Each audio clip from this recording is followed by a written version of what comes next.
នៅស្ទឹងសៀមរាបខេត្តសៀមរាបពេលយប់ថ្ងៃទី24កុម្ភៈស្ទឹងសៀមរាបខេត្តសៀមរាបអាចអង្គុយលេងមានអ្នកលេងភ្លេងមានអ្នកច្រៀង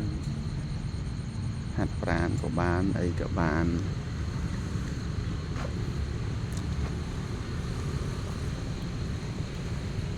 ស្ងប់ស្ងាត់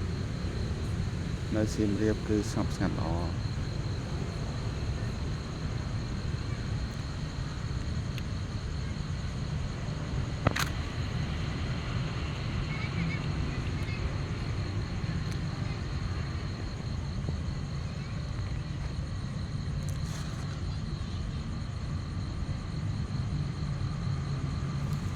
មុខ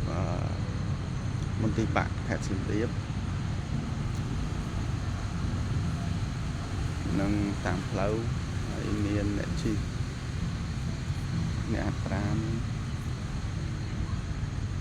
ខ្ញុំថតលេងទេដោយសារ